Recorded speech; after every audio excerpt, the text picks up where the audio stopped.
Hey guys, I'm going to be making a video on farming Muradin as a Warlock, and this guide is more of a tutorial for newer players or maybe people who just don't quite understand it, like I certainly was. The reason I'm making this is just because other guides on YouTube, it's more of a just kind of demonstration than an explanation. Maybe I'm wrong, maybe I just haven't found a good version. So first off, the specialization I'm going is Shadow Mastery with Ruin.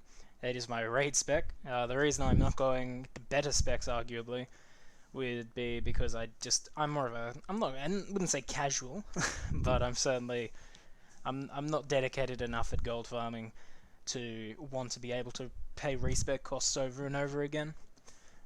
So if that appeals to you, this video is more of a Shadow Mastery Ruin variant of it. You basically want the best gear you can get, though I would personally recommend getting a decent chunk of stamina, as Princess usually will hit you a couple times and you want to be able to survive the onslaught. While going full damage would certainly make the run faster, I prefer the stamina over it because it adds for more leeway between mess-ups, and if you do make a mistake, or maybe the RNG of her not casting a spell, it can certainly make up for that. One thing I believe is almost a requirement would be the 8% movement speed enchant you can get for your boots. The 8% truly does mean the world of difference, and you can get this pretty damn cheap. There's no excuse. You'll be able to pay it off for the first goblin kill you get. I personally don't think it's even possible without it, though I could be wrong. Now, one thing at the entrance I do, these dinosaurs usually won't aggro you if you sneak past them correctly. You can go left or right. However, sometimes the dinosaur can be a higher level, around 48 in the greens, and they can have a slightly higher chance to aggro you.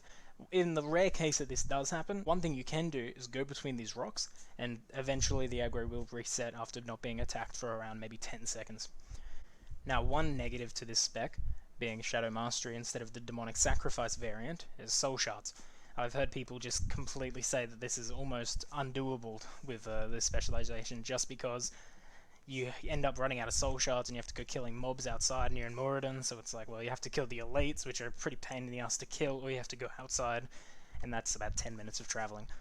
I personally like doing this spec because I believe you can get 2 soul shards with only spending 1, so every reset you'll be gaining 1 soul shard.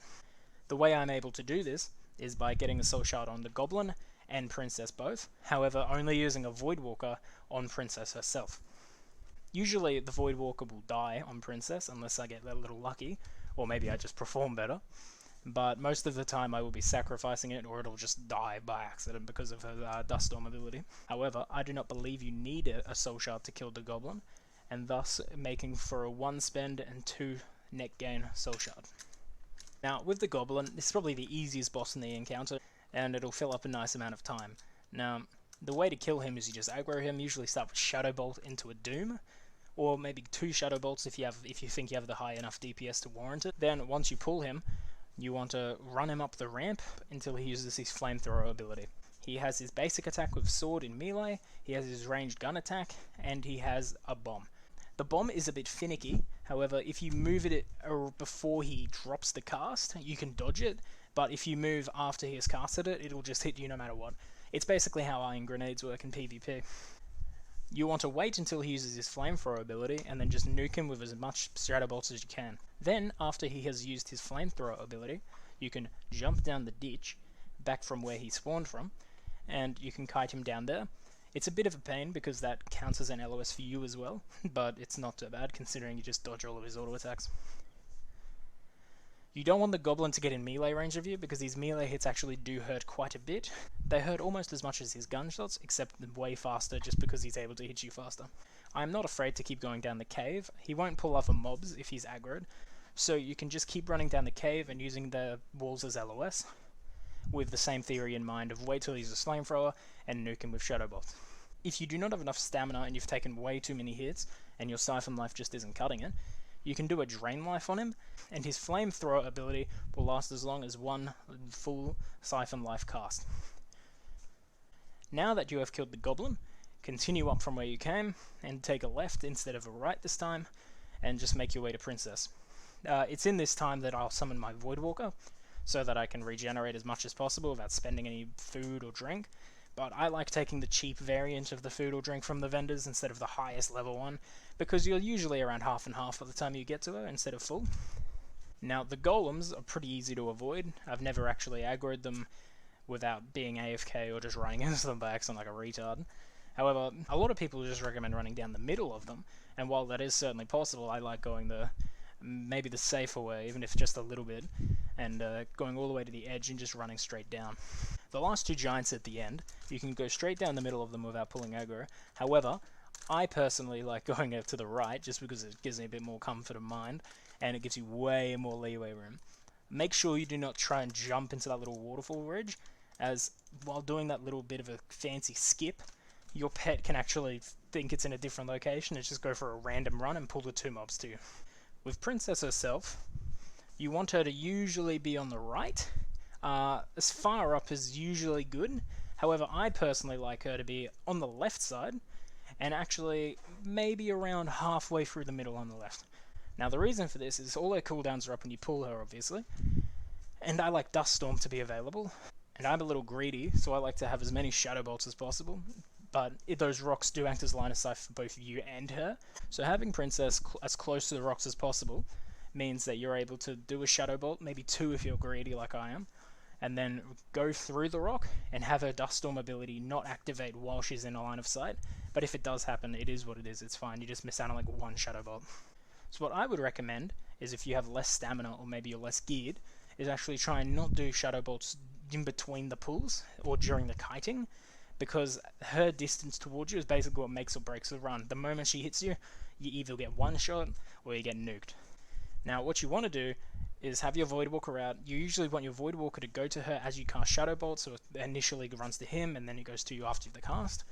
Then you want to wrap her around the two rocks. There is a bit of awkwardness in those rocky areas because the water can go down and make you swim, which slows you down considerably, so you want to keep an eye on that. You'll get those down mostly to muscle memory. It's hard to explain because there's no real major locations. However, certainly keep an eye out for it, and if it does happen to you, just make sure you're trying to get out as soon as possible, because they're usually small crevices. Now, most people will tell you to just wrap around in the little circle to kite her. I've tried this a couple times, maybe I'm just not good enough at it, but I certainly can't do it. I actually prefer beelining to the other direction of the room, running for my life, the fastest possible rate, just so I don't get one hit by her.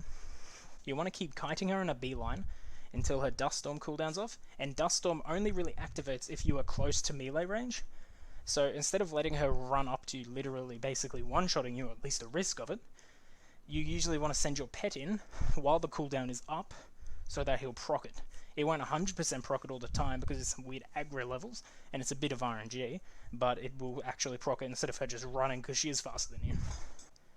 After those 2 or 3 Dust Storms she does, she'll usually be about low enough health to where you don't have to worry too much about your pet even existing. If she gets in range of you at that point, she's probably low enough to where she won't one-hit you and she starts moving slower. However, once you have no pet, it becomes a little bit more risky because you don't have that out of sacrifice and you also don't have the Dust Storm procs. However, if you can survive the initial pack she gives you, you being in melee range itself will trigger the Dust Storm. And while that can kill you sometimes, most of the time it's a godsend and it'll actually just stop her chasing you. You want to keep Doom up on her, maybe about 2 or 3 times the run, depending on how geared you are.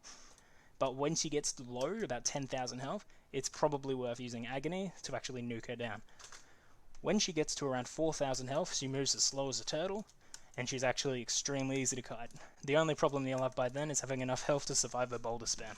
You usually don't want these mobs to actually die to the Doom proc, just because it has a chance to summon a Doom guard, which is a bit of a nuisance. I made the mistake with the Goblin, I nuked him a little too hard on my crits, but I find the Doom guard's actually extremely low spawn rate, which is actually quite sad because I wanted to try him out tanking Princess and stuff, but it's just nowhere near worth. I couldn't do it. And when I actually got him to spawn, by accident mind you, he basically just kept unenslaving himself, and I didn't die to him, but it was a bit of a nightmare to deal with. Now, if Princess does end up getting in melee range of you, and she can, there is a bit of RNG involved in this, hence why I recommend getting as much stamina as you can without sacrificing too much damage. You are basically relying on your Death Coil spell, which will heal you for a significant amount while dealing a little bit for her.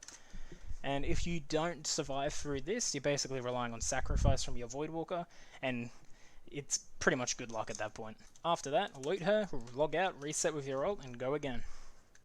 I hope this helped.